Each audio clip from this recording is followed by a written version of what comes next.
Buenos días tengan todos ustedes, los que a través de las redes sociales, del internet, de la televisión, pueden tener, es un privilegio de veras, tener el privilegio de escuchar la palabra de Dios. Cuando la palabra de Dios es escuchada, hay esperanza, hay fe, hay fortaleza, y no perdemos esta esperanza que debemos mantener hasta el fin, todos los que hemos sido llamados a seguir a Jesús, porque es a quien seguimos finalmente.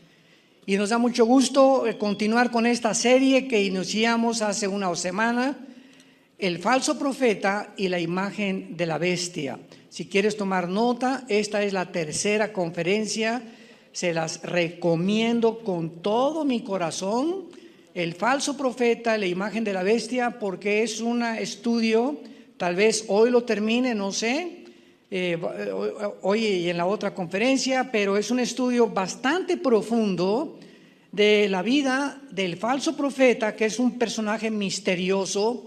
Sabemos que el anticristo de dónde va a salir y muchas cosas de él, pero el falso profeta muchas veces lo confundieron que era el Papa, y vamos a demostrarlo que no es el Papa.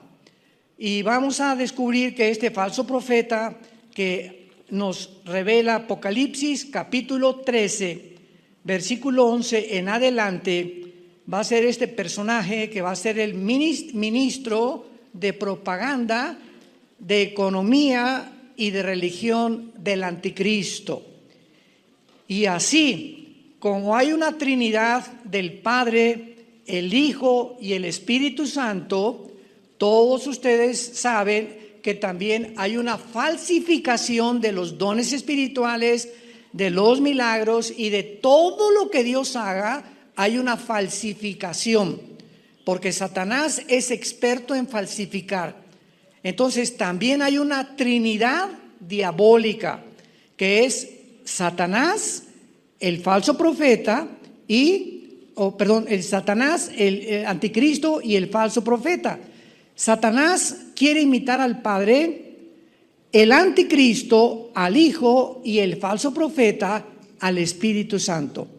Y así como cuando el Espíritu Santo vino al mundo para levantar a Jesucristo, el Hijo de Dios, el falso profeta jugará el papel del Espíritu Santo diabólico, o un espíritu que no va a ser el verdadero Espíritu Santo, para poder engañar al mundo, y él va a ser el papel de levantar la persona del anticristo.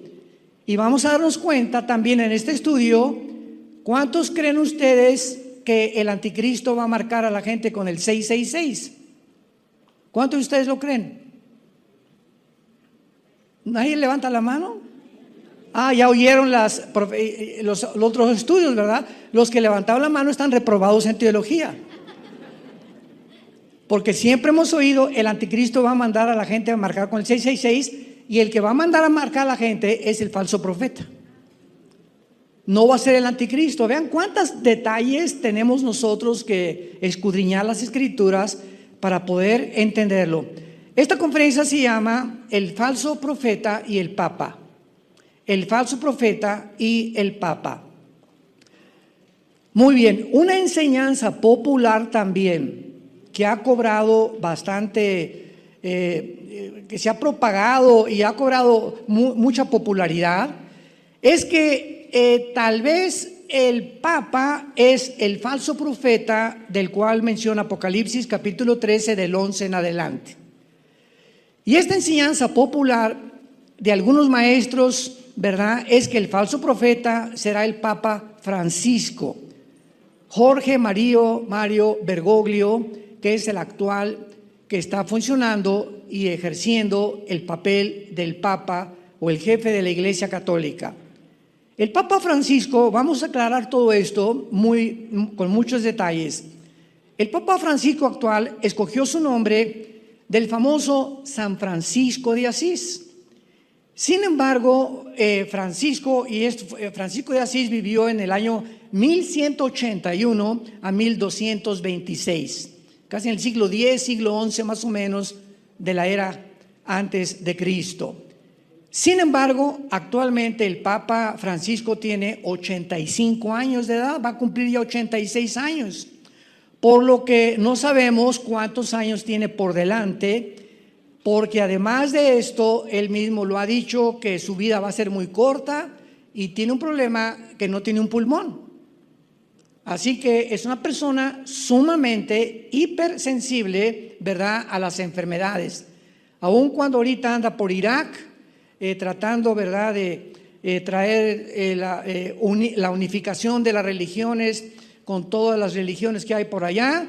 Increíble que en todas las reuniones donde él se ha visto, nunca usa cubrebocas.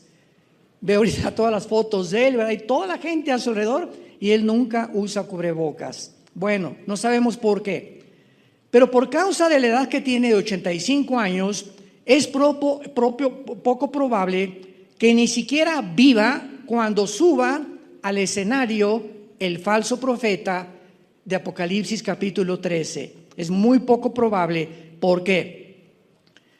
Vamos a suponer que la tribulación, suponiendo que comenzara en el año 2022 al 2028. El Papa Francisco tendría entonces cerca de 93, 94 años de edad. Y él no podría de ninguna manera fungir con la actividad y el papel y todas las cosas que el falso profeta va a desarrollar durante el tiempo que el anticristo surja. El falso profeta surgirá al escenario mundial, apúntalo, a la mitad de la tribulación. A la mitad de la tribulación estamos hablando a los 3 años y medio. Los primeros 3 años y medio de la tribulación, Apocalipsis 17, es la ramera o el sistema religioso de la ramera, que durante los primeros 3 años y medio va a gobernar y a controlar el mundo. La religión va a volver a tomar otro papel, ahora sí que mayoritario, para poder estar sobre los gobernantes, lo mismo que pasó durante los últimos 18 siglos. En 18 siglos hasta el siglo XX, el Vaticano controló, dirigió, influenció a todos los reyes y a todos los gobernantes de Europa. No podía nadie casarse sin la autoridad del Papa. No podía nadie hacer negocios, era un control total del Vaticano durante casi 18 siglos de la religión, hasta que en Inglaterra vino la primera rebelión en contra del papado, y el papado ordenó comenzar a perseguir a los que les llamaran protestantes, porque comenzaron a protestar contra el Vaticano, que no era realmente la iglesia cristiana. Y los ingleses que se convirtieron a Cristo bajo la predicación sobre todo de Juan Hus, H-U-S-S, busca su vida, es impresionante. ¿Qué hicieron? Se escaparon de Inglaterra y llegaron en el año 1625 a Estados Unidos, que era América del Norte, Estados Unidos, que no estaba todavía ni siquiera colonizado. Y estos peregrinos que llegaron a Estados Unidos, a Rhode Island, 1625, comenzaron a llegar con la Biblia en la mano. Entonces fundaron la nación de Estados Unidos, o el fundamento fue con este libro, la Constitución americana, las leyes americanas. En los juzgados, en los tribunales americanos siempre usan la Biblia. El presidente, cuando toma posesión, inclusive el presidente Joe Biden, que no es cristiano, puso la mano sobre la Biblia. Entonces, esta nación de Estados Unidos fueron fundada por los peregrinos que huían de la persecución de Europa. Y ya después vino la época de las misiones. El cristianismo se comenzó a extender. En los años 1700, 1800, los Estados Unidos comenzaron a fundar las 3 universidades más famosas que existen, que son la Universidad de Harvard, Yale y Princeton. Y estas 3 universidades fueron fundadas para preparar cristianos y líderes. Fueron fundadas por pastores. Y son las 3 instituciones ahorita, los 3 bastiones más grandes del comunismo, del socialismo, del ateísmo, del materialismo y del darwinianismo. O sea, se rompió completamente todo aquello que tenía el propósito de poder convertirse en una fuente de propagación del Evangelio de la gracia de Dios. Entonces vemos nosotros que en la Biblia siempre se menciona al anticristo, lo vamos a ver, con 3 años y medio de gobierno. Siempre se menciona al falso profeta con 3 años y medio de gobierno. Y cuando Cristo venga al final de la tribulación, Él va junto con el anticristo, al falso profeta, a ser echados en el lago de fuego. Por lo que en los últimos 3 años de la tribulación, que se llama la gran tribulación, el anticristo y el falso profeta trabajarán con un compadrazgo, unidos continuamente, como lo vamos a ver, por lo cual no puede ser el falso profeta el Papa, porque el Papa va a encabezar los primeros 3 años y medio que se conoce en Apocalipsis 17 como la gran ramera, y este sistema religioso sí va a ser el líder un Papa. Pero no sabemos ni creemos que sea Francisco por su calidad física tan débil, ¿verdad? Y que está menguando cada vez más su vida física y sobre todo su problema pulmonar que él tiene. Ahora, ¿qué es lo que está haciendo Francisco ahorita? Antes de que venga tal vez el próximo Papa, que puede ser realmente, yo casi estoy seguro, ¿verdad? Es mi opinión personal, que el próximo Papa puede ser el falso profeta. Si nos encontramos tan cerca como la Biblia lo dice, era importante que el nuevo Papa o el que siga después de Francisco, si se va a convertir la gran ramera, vamos a leerlo en el capítulo 17 de Apocalipsis.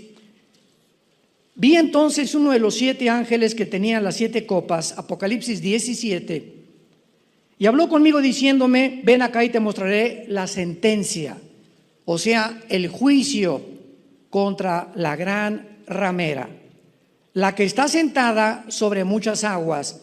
Brínquense al versículo 18. Y la mujer que has visto es la gran ciudad que reina sobre los reyes de la tierra. ¿Quién es la gran ramera? Una ciudad. ¿Ven cómo se puede estudiar la Biblia tan claramente? No es de interpretación privada la Biblia. Entonces, hay una ciudad que ya en tiempos de Juan se había prostituido o estaba comenzando a prostituirse con las demás naciones, que es lo que ha pasado durante los últimos 20 siglos o 2000 años.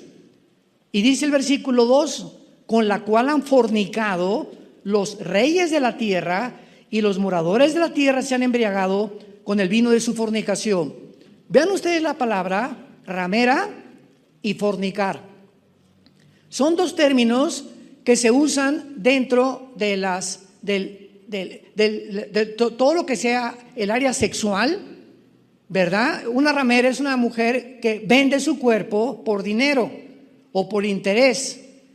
O hay muchas mujeres que ni siquiera por eso, por conveniencia de quedar bien con el jefe, para que me den un papel en esa película, ¿verdad? Tienen que pasar, les dicen pasar por las armas, pasan por el coproductor, por el productor, por el director, con tal de llegar a ser estrellas de cine o grandes deportistas o tener algunos otros beneficios. Eso es lo que se llama la prostitución, que tú entregues tu cuerpo a cambio de algo, es vender el sexo. Y la palabra fornicar es la palabra porneia, con P de papá, que en la Biblia se usa para cualquier relación sexual ilícita. O sea, fornicar se usa para las personas que usan el sexo para sí mismos. La famosa masturbación, estás fornicando tu propio cuerpo. Dios te prohíbe que uses el sexo para tu propio deseo. 1 Corintios capítulo 7 lo explica muy bien. Número 2, con bestias, se llama bestialismo, usar el sexo con animales. Número 3, hombre con hombre, se llama homosexualismo, mujer con mujer, ¿verdad? Todos estos homosexualismos o lesbianismo son fornicación. Usar el sexo antes de casarte con tu novia es fornicar. 1 Corintios 6, huyan de la fornicación.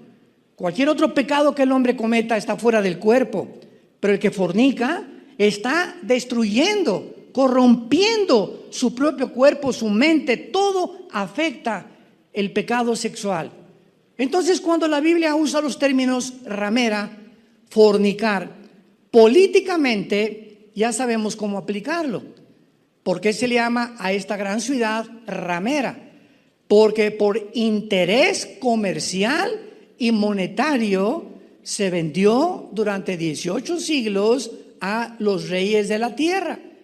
Y para poder tener más intereses, el Vaticano se convierte en el centro, escúchenme muy bien, el centro de la acumulación de las riquezas más grandes del mundo entero. Las joyas, los diamantes, las esmeraldas, las obras de arte, Michelangelo, Leonardo da Vinci, los cuadros, los Van Goghs, todo lo que tú me quieras mencionar de arte son billones de billones. Cuando vayas a Roma, visita el Vaticano. Y no puedes dar crédito a las riquezas que se encuentran dentro de esa ciudad política. Porque el Vaticano es independiente del gobierno de Italia, es otro estado, con su propio banco, con su propia policía, con sus propias leyes, sus propias disposiciones, y el jefe es el Papa. Y es la única religión, escucha, es la única religión de todas las que existen que tiene un lugar en las Naciones Unidas. Porque se considera un estado. Ni el hinduismo, ni el islam, ni el sintoísmo, ninguna religión se considera política, ni tampoco tiene su propia ciudad ni su propio estado. Es la única que existe desde hace 2000 años. Entonces, ¿por qué se le llama ramera? Porque con los reyes se ha vendido. ¿Qué es lo que ha vendido? Los intereses políticos. Yo recuerdo hace mucho tiempo cuando nosotros fuimos, mi hermano y yo, Alejandro, fuimos educados en colegios lasallistas, muy buena educación académica, muy buena. Primaria, secundaria y preparatoria la hicimos en colegios de La Salle. Y recuerdo cuando estaba yo en primaria, vivíamos en Acapulco, en el puerto de Acapulco, que me entró el sentimiento desde niño. Yo tuve algo de misticismo y pensaba en los santos. Tenía una tía que me regalaba revistas de los santos, San Felipe de Jesús, que lo mataron en el Japón como mártir, Santa Teresita de Jesús, San Francisco de Asís, etcétera, etcétera. Y le dije a mi papá, quiero ser padre. ¿Qué? Me dijo mi papá, como que sí, quiero ser cura, le dije. Pues me llevó al seminario, estaba en Acapulco, en la colonia Costa Azul en aquel tiempo. Pero cuando una noche nos dice uno de los directores que teníamos que hacer y pensarlo, el voto del celibato sacerdotal. ¿Celibato sacerdotal qué es eso? Le pregunté al maestro y me dice, si ustedes van a aceptarse y van a ser establecidos como curas o como padres o como le quieras llamar, que ninguno es apropiado, porque no son padres ni curas tampoco, ni curan nada, no te puedes casar. ¿Cómo que no me puedo casar? No, no se pueden casar. ¿Y por qué no se pueden casar? Y nos dijo la verdad, porque si te casas formas una familia. Y si tienes una familia, tienes que sostener a tu familia. Y entonces, ¿cuánto vas a mandar al Vaticano de dinero? Entonces, la cosa es que los que sirven al Vaticano no se casen para que no tengan lealtad a nadie más que al Vaticano, y lo que ganen y lo que entra de limosnas en la iglesia se tenga que mandar al Vaticano. Y así fue durante casi 2000 años. Por eso se convirtió en el estado más rico del mundo entero. Y vamos a ver que el anticristo, en los últimos 3 años de la tribulación, cuando el falso profeta se levante, los 10 gobernantes del anticristo van a quemar Roma y van a quemar el Vaticano. Y el anticristo se va a apoderar de todas las riquezas, Daniel 8, 23 al 25, que existen para poder aumentar su poder en el Medio Oriente. Así que ahorita hay una gran relación entre Irak, Siria, el Medio Oriente y el Vaticano. ¿Cuál es esa relación? Qué interesante que ahorita Francisco se encuentre en Irak, que para ir a confortar a los cristianos que el grupo terrorista de ISIS asesinó y mató. Hay algo más de trasfondo, no fue nada más eso. Él no va a ir a arriesgar su vida porque fue un riesgo tremendo que él fuera a un lugar donde hay tanta conmoción, ¿verdad?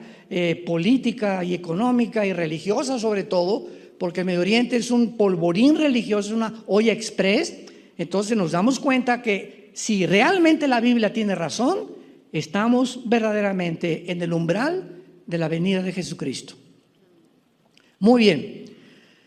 Veamos entonces que el periodo de la tribulación va a durar 3 años y medio para el anticristo y para el falso profeta. Los primeros 3 años de la tribulación va a ser el sistema religioso, no el anticristo, el que va a tener el control religioso hasta de la economía. ¿Cómo lo podemos saber? Apocalipsis 17 nos encontramos ahí, versículo 3 en adelante. Y dice: Juan me llevó en el espíritu al desierto.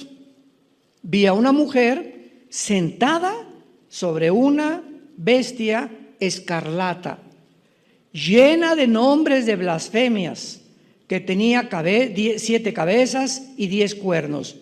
Y la mujer, acordémonos que es una ciudad, y la mujer estaba vestida ¿de qué color? Púrpura y escarlata, que son los colores del Vaticano. Son oficiales y obligatorios. Adornada de oro, de piedras preciosas y de perlas, y tenía en la mano ¿qué cosa? Cuando yo comencé a ser acólito, porque antes de que decidiera que yo quería ser cura o padre, tenía como 13, 14 años de edad, teníamos primero que hacer monaguillos o acólitos, como le llamaban en aquel tiempo. No sé, ahorita ya no se usa. Estoy hablando de mi época, antes de Cristo, no tanto, ¿verdad? Pero nos entrenaron en el colegio de La Salle, ahí nos entrenaron a aprender latín, o por lo menos las respuestas que el acólito tenía que darle al padre. Entonces, pues yo me ponía de un lado, ¿verdad? Teníamos que ir a la catedral que estaba ahí en la plaza principal de Acapulco, en el mero Zócalo. Está la catedral inmensa que ya tiene más de, creo que 100 años. Y entonces llegaba el padre o el obispo, yo me hincaba de un lado y el acólito del otro lado. Y entonces llega un momento en que el sacerdote, el cura o el padre agarraba el cáliz y lo levantaba, y entonces decía en latín: Adeum quaelificat juventute meam. Todavía me acuerdo de algunas cosas. Yo le contaba: Quia tuis Deus fortitudo deas curtitud pulistis. ¿Qué significa esto? Que cuando el cura entraba al altar decía: entro a ofrecer al altar de Dios el sacrificio por los vivos y los muertos. Tú le preguntas, vean cuánta ignorancia hay en el mundo entero.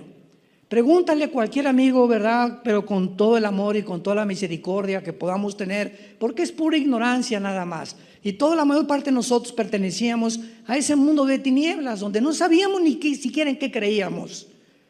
Pregúntale a cualquier amigo católico, a tu abuelito, lo que sea: abuelita, ¿qué es la misa? Oye, primo, ¿qué es la misa? Oye, tío, ¿qué es la misa? El 95% de la gente no te va a dar respuesta. Te va a decir, pues es el cáliz, es etcétera, etcétera. Y mira, apúntalo, abuelita, apúntalo, tío. De acuerdo al Concilio de Trento,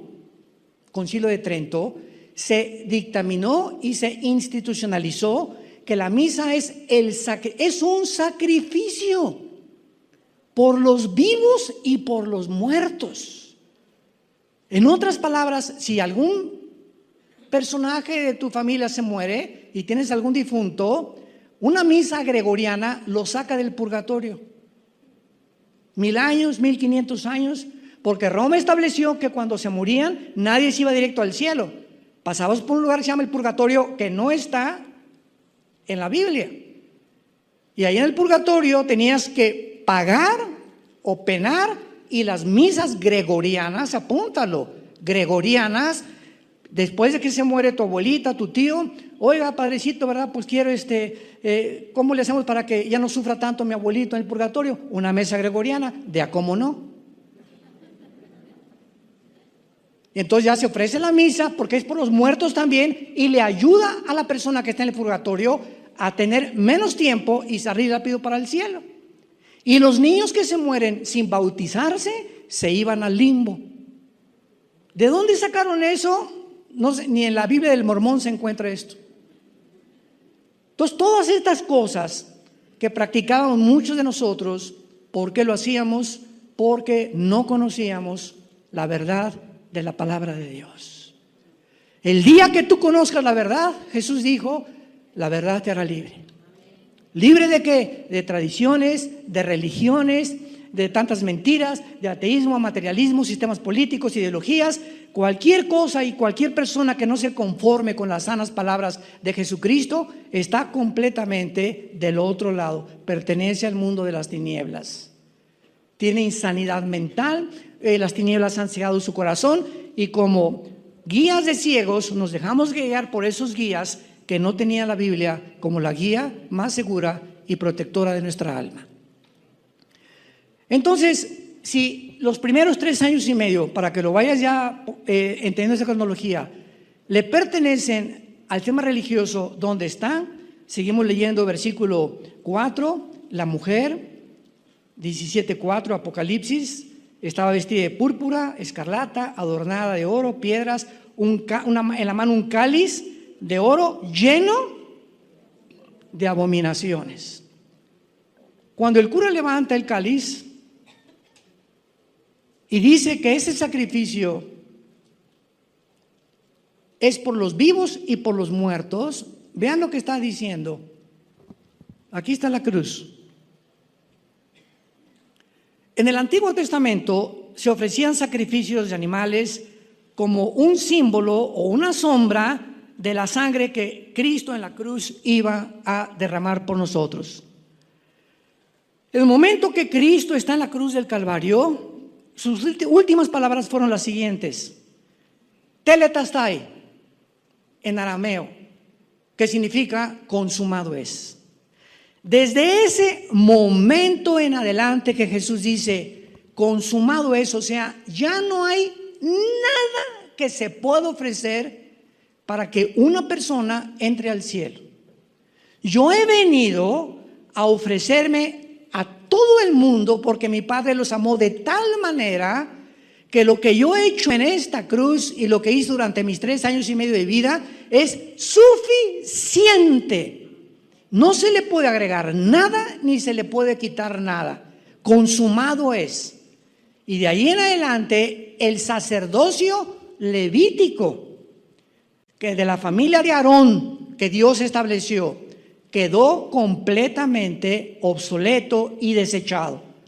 Y cuando Jesús dijo consumado es, el velo del templo, del tabernáculo, que dividía el lugar santo del lugar santísimo, se rasgó de arriba hacia abajo, dando a entender que era el Espíritu Santo. Hebreos capítulo 8 era el que rompía el velo. Y en ese momento, al romperse el velo, ¿qué indicaba el Espíritu Santo? Dice en Hebreos capítulo 8, indicaba que ahora el camino para entrar a la presencia de Dios, que era el lugar santísimo, no se necesitaba de intercesores.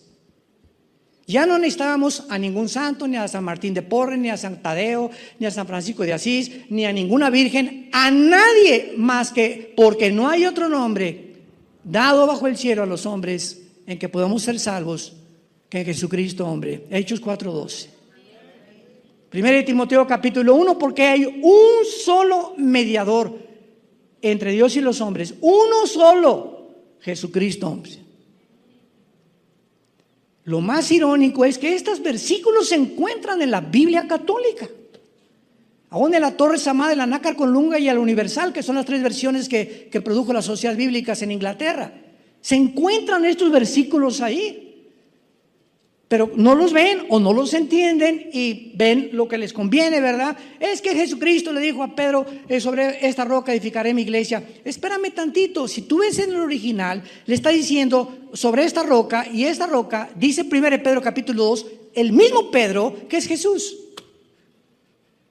Sobre esta roca, o sea, Jesús estaba diciendo, sobre esta roca soy yo, edificaré mi iglesia. Y la historia nos lo corrobora, porque los primeros 300 años después de que se muere Cristo, Los primeros 300 años del cristianismo, ¿quién fue el primer papa? Por el amor de Dios. Ya no quiero decir Virgen de los Remedios. Ya me criticaron. ¿Quién fue el primer papa? No hubo papas en 350 años. Constantino fue el último emperador romano que nombró al primer pontífice, que significa el constructor o el puente entre el cielo y la tierra. Entonces, el Imperio Romano duró la cantidad más 200, 300, 400 años políticamente, y el Imperio Romano llega un momento en que Constantino muere, absorbe el cristianismo como la religión oficial del Imperio Romano. Pasaron 350 años y un emperador romano es el primero que nombra a alguien para que el imperio político se dé la voltereta y el Imperio Romano continúe como la Biblia lo profetizó, ya no políticamente, sino religiosamente, gobernando a los hombres.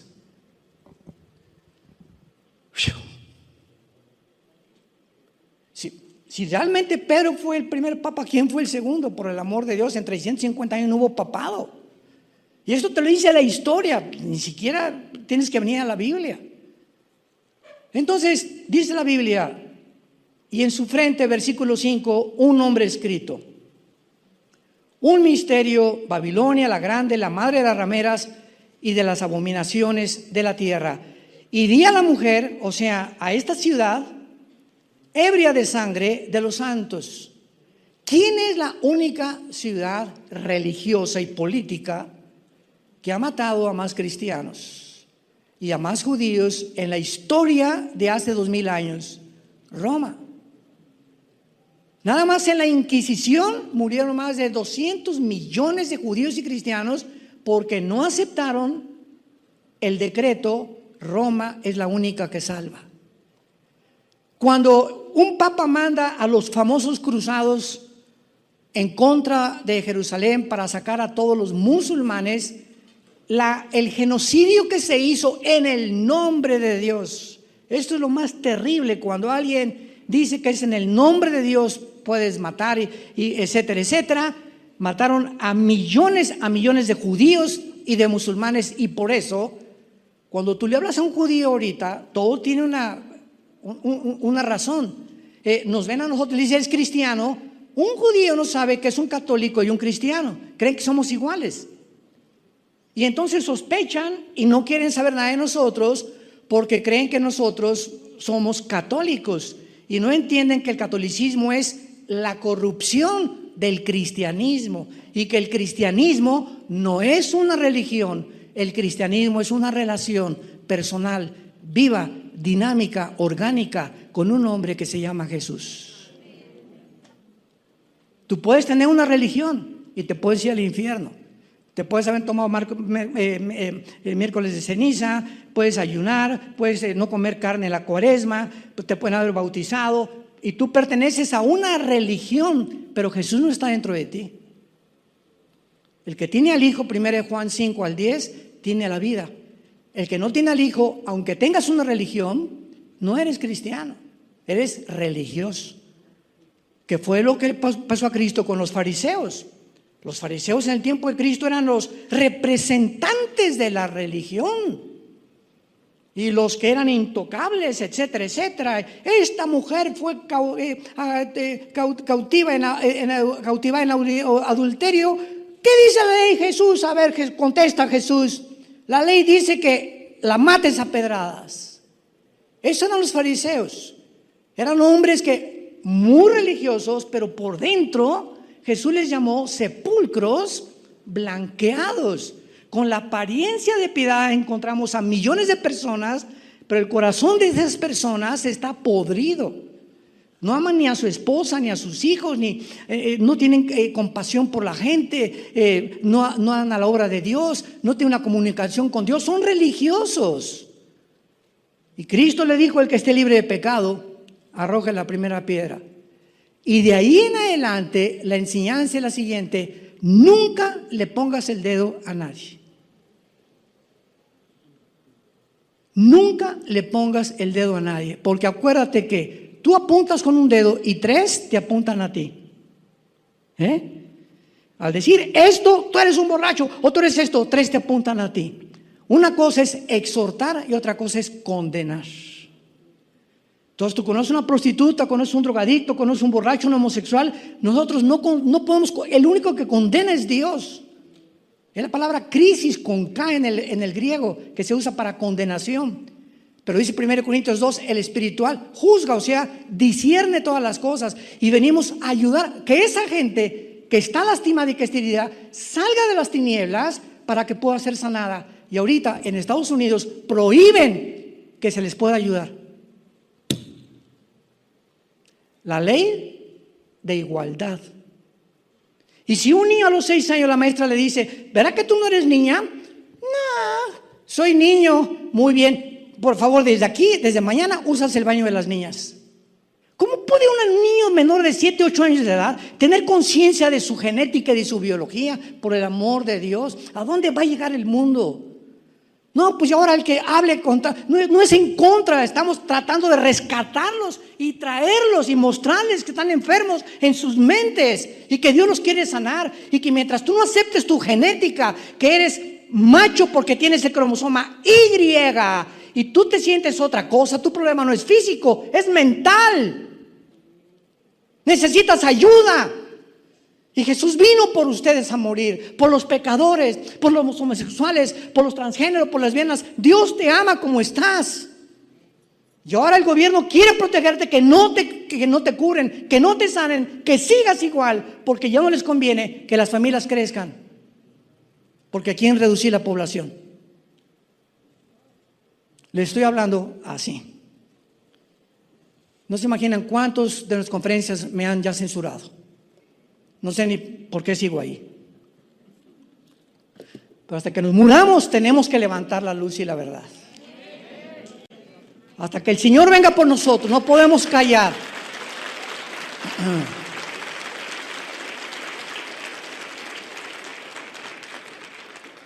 La clave está en el versículo 3 de Apocalipsis 17.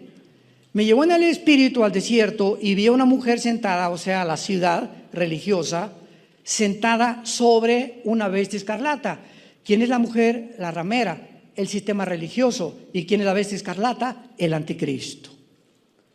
¿Cómo se representa entonces esta imagen? Vean ustedes, el anticristo es como una bestia, vamos a poner en este caso un caballo, y el jinete es la mujer, representando que es el sistema religioso el que está controlando el sistema político.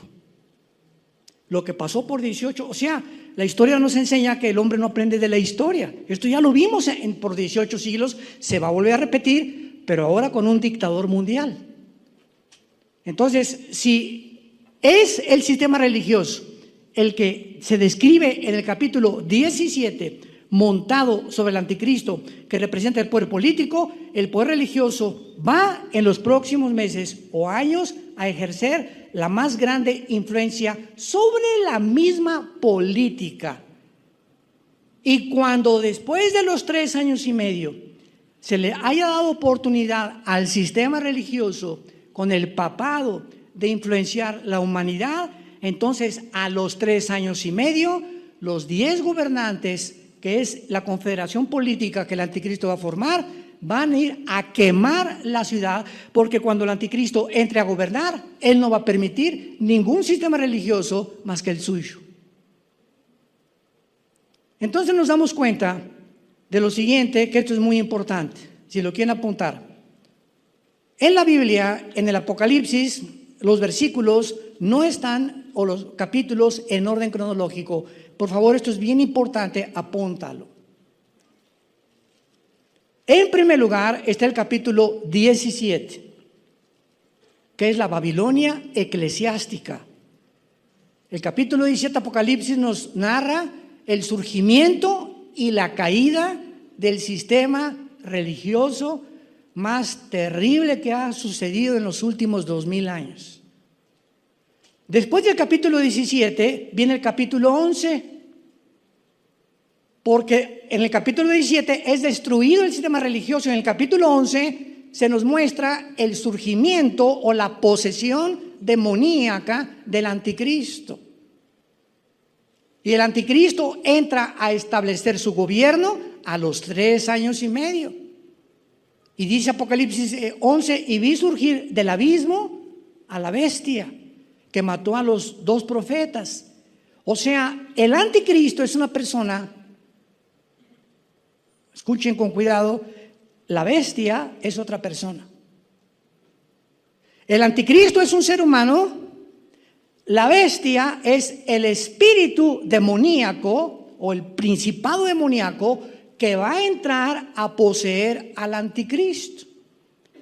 Porque en Apocalipsis 16, en la 5ª copa, dice la Biblia, y vi salir de la boca del dragón, de la boca de la bestia y de la boca del falso profeta 3 espíritus de demonios. Del dragón de Satanás salió un demonio, del anticristo salió otro. No se metieron, cuidado, estaban saliendo de ellos. Y del falso profeta salió otro. O sea que esta trinidad diabólica está completamente poseída y ellos pueden sacar y pueden entrar demonios a ellos. Y estos 3 demonios que salen, Apocalipsis 16, 12, van a los reyes de la tierra. Estos 3 demonios van a ir y van a influenciar a los gobernantes para traerlos, para reunirlos al valle de Josafat, Joel capítulo 3, para la guerra del Armagedón, que es la 3ª guerra mundial.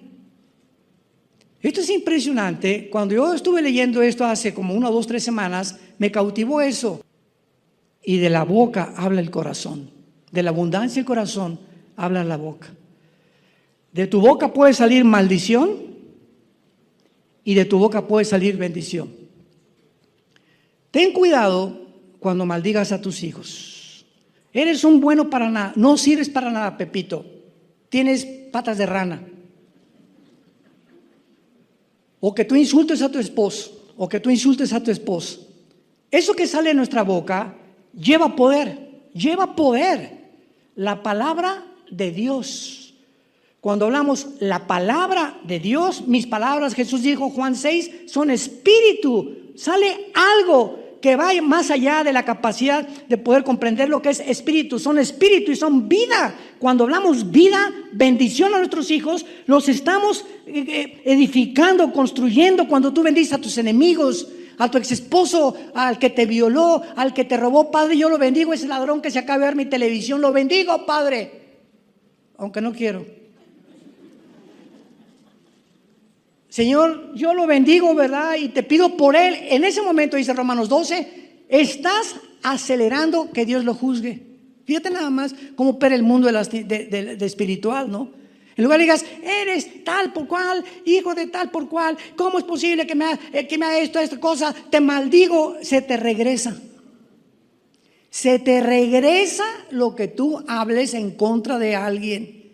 Y cuando tú lo bendices, en ese momento le estás diciendo a Dios, Señor, te lo encargo, yo quiero tener paz, yo lo bendigo, no quiero que a nadie le vaya mal, hayan hecho lo que han hecho, yo los bendigo en el nombre de Jesús. Padre, en ese momento Dios entra en acción y ascuas de fuego amontona sobre su cabeza. ¿Ves cómo opera el mundo espiritual? Tenemos que aprender a ser cristianos. Y cuando aprendes el mecanismo del mundo espiritual, te vuelves más que vencedor. Más que vencedora por aquel que nos amó. Ahora, muy bien. Vemos entonces que la Iglesia Católica Romana, como el sistema religioso mundial de la ramera, prosperará 3 años y medio. Número 2, a la mitad de la tribulación, la ramera, el anticristo, pensará que se ha sobrepasado en sus funciones y entonces se va a convertir en un problema futuro para él y él va a destruirla. ¿Dónde lo encontramos eso? Apocalipsis 17, versículo 2. Recordamos que la bestia fue representada en el versículo 3 con 7 cabezas y 10 cuernos, ¿se acuerdan, verdad? ¿Por qué al anticristo se le representa con 7 cabezas? Capítulo 11, capítulo 12, capítulo 13, con 7 cabezas, porque estas 7 cabezas, lo explica ya en el versículo 10, son 7 reyes. Son 7 gobernantes, 7 imperios que el diablo ha controlado e influenciado. Y vean la claridad de la Biblia. Apocalipsis 17:10. Expliquemos esto antes de explicar los cuernos. Son 7 reyes, 5 de ellos han caído. ¿Quién escribió el Apocalipsis? ¿Qué imperio estaba en el tiempo de Juan? Roma. A ver, apunta. El primero fue Egipto, Asiria, Babilonia, Medo-Persia y Grecia. ¿Cuáles son los 5 que han caído? Los que acabo de mencionar. Uno es el 6, Roma. Uno es, que es Roma, el otro, o sea, el 6 aún no ha venido y cuando venga es necesario que dure tiempo, que es el 7. Y este 7 son los 10 cuernos o la confederación política última que el anticristo va a formar. Y la bestia que era, o sea, nos damos cuenta que el anticristo va a ser un ser humano que van a ser, pero la bestia, el principado demoníaco, los demonios que han entrado a muchas personas en el siglo XXI, poseyeron tal vez a Alejandro el Magno o a otros pintores o a otras gentes del pasado y ellos no mueren. Ellos regresan a seres humanos y se vuelven a meter en esos seres humanos. Entonces la bestia que va a entrar en la persona del anticristo, dice la Biblia, era y no es, y también el octavo, y es de entre los 7 que van a la perdición. El anticristo será el octavo gobernante y con eso se termina totalmente la historia del ser humano.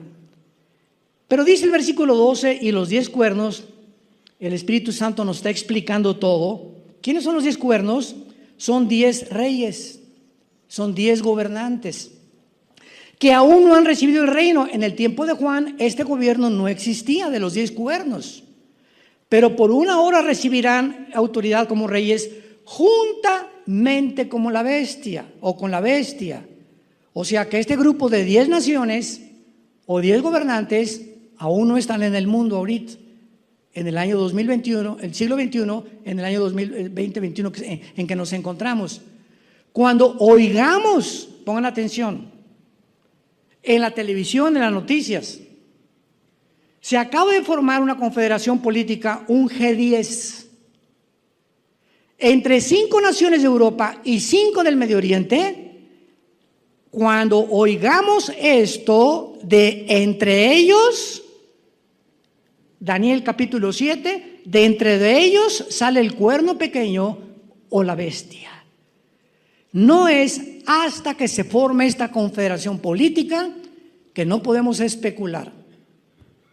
El Papa no es el anticristo, ni el príncipe Felipe, ni Obama, ni nadie de los que han dicho, o que Jared Kushner, el yerno de Trump, han sacado tantas cosas, ¿verdad? Especulaciones. No podemos especular hasta que no se forme este G10, porque de entre de ellos surge el anticristo. Y dice el versículo 13, estos, o sea, esta confederación de 10 naciones que se va a unir, tienen el mismo propósito y entregarán su poder y su autoridad a la bestia. O sea, hasta que se conforme esta confederación política, ellos voluntariamente le van a decir al anticristo: quiero que gobiernes sobre todos estos 10 y tú seas la cabeza. Ellos le van a entregar, hasta que sea formada esta confederación, el poder al anticristo. Y dice el versículo 16, que es lo que nos atañe: y los 10 cuernos que viste en la bestia, estos aborrecerán ¿a quién? A la ciudad religiosa, la van a aborrecer y la dejarán desolada y desnuda y devorarán sus carnes y la quemarán con fuego. Es hasta después de los 3 años y medio que, cuando se forma esta confederación, que el anticristo y sus 10 gobernantes asaltan Roma, queman Roma y el anticristo dice: yo soy el papucho de papuchos. Segunda de Tesalonicenses capítulo 2, versículo 3 y 4. Porque no habrá nadie que pueda decir: yo soy Dios, yo soy el único Dios. Se adjudicará la deidad que la serpiente le prometió a Eva desde el huerto del Edén. No oigas a Dios, no oigas su palabra. Tú puedes ser Dios. Hace muchos años que dediqué bastante parte de nuestro ministerio a combatir el ateísmo. Tuve cantidad de debates en la televisión, en el radio, escuelas, en universidades secundarias, preparatorias, con ateos. Y después de tener tantos debates y eso, uno va teniendo un poco más de municiones, más conocimiento acerca de estas ideologías absurdas. Y cuando pude descubrir que el ateísmo no se puede sostener filosóficamente, escúchame lo que estoy diciendo, el ateísmo es una ideología que no se puede sostener filosóficamente, imposible. O sea, tú no puedes ser ateo y decir que estás filosofando o demostrar que Dios no existe, porque cuando una persona llegó finalmente y me dijo: yo soy ateo y no tengo a Dios, le dije: eres el más grande mentiroso que he conocido. ¿Por qué? Porque si tú dices que no hay ninguna deidad fuera de ti a la que tienes que obedecer, ¿a quién obedeces? Y me contestó, no tenía otra respuesta: yo pongo mis 10 mandamientos, yo determino lo que es bueno y lo que es malo, yo tengo mi código de conducta, todo lo que yo puedo hacer. Le dije: entonces no eres ateo, tú eres Dios. No hay nadie que pueda decir que no es Dios. Si no aceptas el Dios que hizo los cielos y la tierra, te conviertes en Dios. Y esa fue la mentira que Satanás le lanzó a Eva: serás como Dios. Y lo han creído, y han pasado casi ya 6,000 años y el ser humano sigue creyendo que somos dioses. ¿Y dónde nos encontramos? Al borde de la psicopatía, de la patología, de la insanidad mental. A lo que han llegado los gobiernos, a lo que estamos viendo a nuestro alrededor, porque el ser humano sigue creyendo que no necesitamos a Dios. Te damos gracias, Señor, en esta mañana por tu palabra. Gracias por abrirnos los ojos de nuestro entendimiento y hacer que resplandezca en nuestro corazón la iluminación del conocimiento de Dios en la faz de Jesucristo. Porque Dios, que hizo que de las tinieblas resplandeciera la luz, ha hecho resplandecer en todos los seres humanos que le han obedecido, que lo han aceptado como Señor y Salvador, que nazca la luz. Padre, te doy las gracias porque hace 1 o 2 días vi a mi nietecita que nos has regalado. Yo le decía a mi esposa hace 1 o 2 días: esta bebé, cuando abre los ojos, busca la luz. Queda hipnotizada con cualquier lámpara, con cualquier cosa, y ahí se queda el bebé viendo la luz. Y entonces le dije a Dios: ¿qué puedo sacar de esta experiencia, Padre? Y fue muy fácil. Hemos nacido para buscar la luz desde que nacemos, porque nacimos para la luz, no para las tinieblas. Y los bebés lo manifiestan desde que ni siquiera tienen la mínima información en su subconsciente. Buscan la luz. Gracias, Señor, porque llegó un tiempo en nuestra vida que supimos que al encontrar a Jesucristo era esa luz que buscábamos, en filosofías, en ideologías, en tantas tonterías que no hicieron nada en nuestra vida más que amargarnos, llenarnos de odio, de rencor contra la misma raza humana. Te pedimos, Señor, en esta mañana que nos guardes de todo virus, del lazo del cazador, de la peste destructora, de saeta que vuela de día. Caerán 1000 a nuestro lado y 10,000 a nuestra diestra, Señor, pero a nosotros no nos llegará.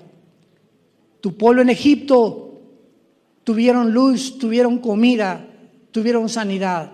No hubo ningún muerto, porque era tu pueblo y hacías diferencia entre el mundo y tu familia. Guárdanos, Padre, Pon nuestros pies sobre la roca, porque en ti hemos puesto nuestra confianza. Esperanza mía, roca mía, mi Dios en quien confiaré. Tú eres la única roca en la cual podamos nosotros descansar.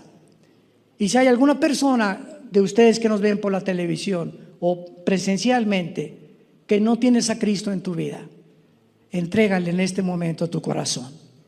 Dile ahí desde donde tú te encuentras: Señor, te pido perdón por mi vida, por mi terquedad, por mi soberbia intelectual. Señor Jesús, creo que en la cruz pagaste con tu sangre por mis pecados y te pido que entres a mi corazón como mi Señor y mi Salvador. En el nombre de Jesús.